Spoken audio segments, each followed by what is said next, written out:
Are false memories a real thing or not? This is a huge can of worms, and I am not a professional. So I, in a lot of ways, don't feel qualified to answer this.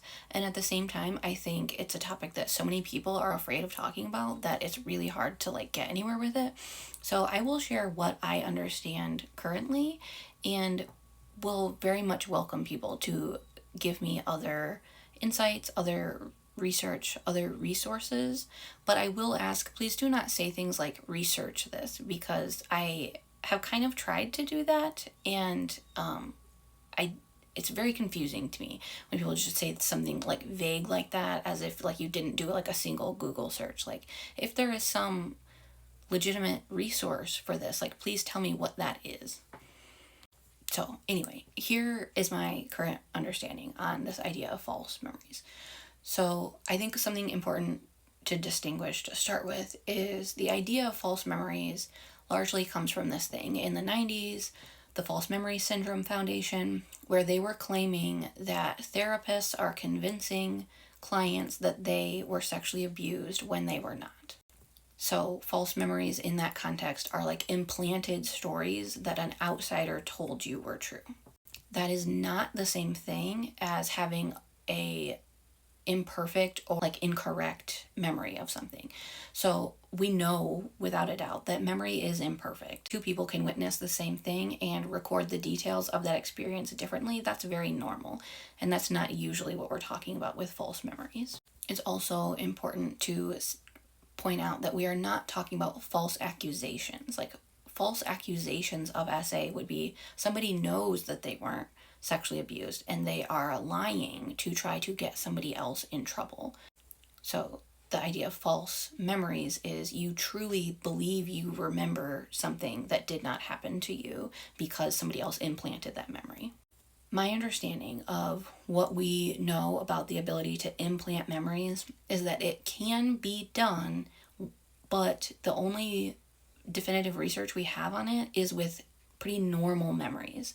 The specific research that is usually pointed to is people are able to be convinced that as a child they were once lost in a mall, even when that did not happen to them.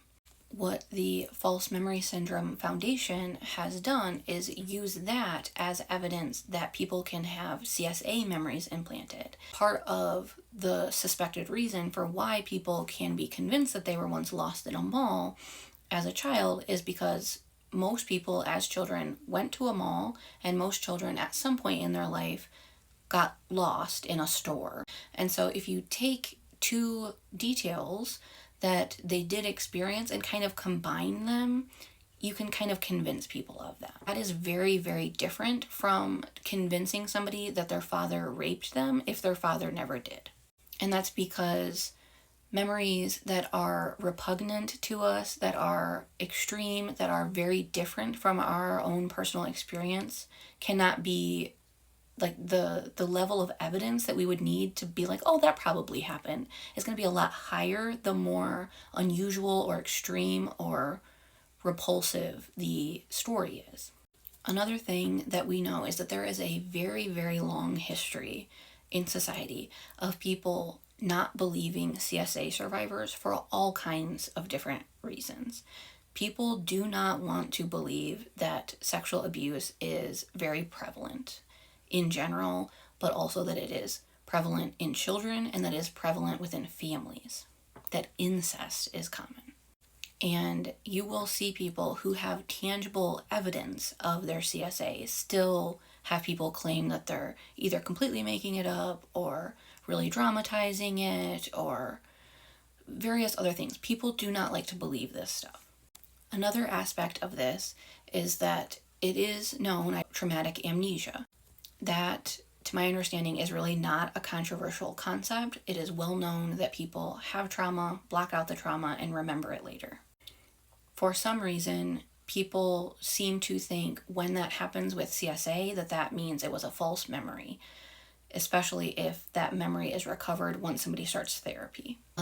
I saw a study referenced in a book once that looked at young girls, I believe they were roughly ages 9 to 12, something like that, during a set period of time at a certain hospital, who were brought in by their families shortly after being sexually assaulted.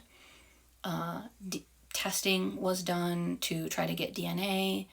This was documented that they had been sexually abused.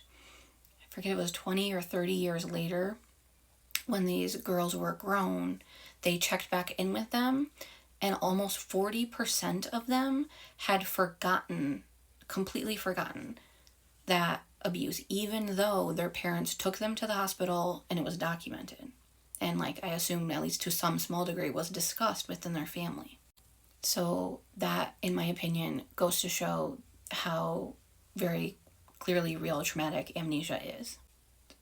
To the best of my knowledge, what we don't know for sure is if CSA memories can truly be implanted the way that something like getting lost at a mall can be implanted. I think we are largely making assumptions there.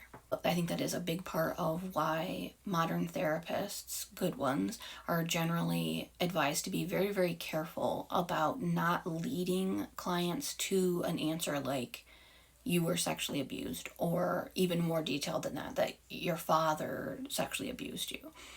With any sort of trauma, the vast majority of therapists, I think, are of the mindset that you do not make suggestions on what may have happened to them, that they lead any and all of that. Be cautious of the fact that you aren't risking implanting a memory.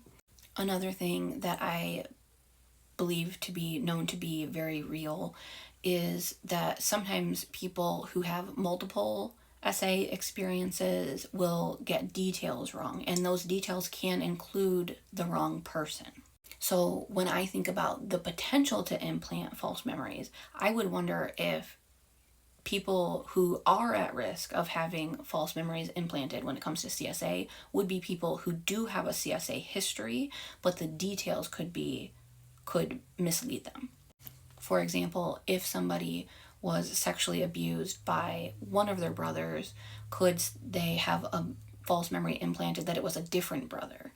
I think that is a very real possibility, just based on how the mall thing, if you have real memory like this, could the details be skewed for you? I would think that is a very real risk. And so I am totally on board with the idea that therapists shouldn't lead in giving details or suggesting that a client had a certain type of trauma or anything like that. Just another thing is, my understanding is that in the 90s there were sometimes these exercises or practices that clients were sometimes encouraged to do in the part of the book I read, The Courage to Heal, and other sources that were supposed to help you remember repressed memories.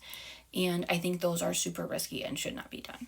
I think trying to push yourself to remember just seems risky. I like the mindset that I've seen therapists here on TikTok say, that is, your body knows when you are ready or can handle a memory most of the time. And so you might remember at some point, but it's best to just let it happen naturally and not try to push yourself to remember or force yourself to remember. If you start dissociating anytime your husband tries to kiss your neck, there's something going on there. I think sometimes that can be physical trauma, it could be emotional trauma, it could even just be a sensory aversion or something. But I think it makes sense to listen to yourself. If you have a bad gut feeling about a certain person, there are certain ways that your body does not like to be touched, if there are, listen to yourself, set boundaries based on your reactions, because it makes sense to respect yourself and respect your needs, even if you don't understand where they're coming from or why. Also, part of why we don't have definitive answers on this is we can't do a study where we try to implant false SA memories in people. That's not an ethical study to do. And so I think that makes it a really tricky thing to get definitive answers on. I definitely lean very, very heavily towards thinking the vast, vast majority of people who feel strongly that they were sexually abused think that for a reason, and also in believing that we live in a world that has a whole lot of reason to try to discredit or deny accusations of sexual abuse.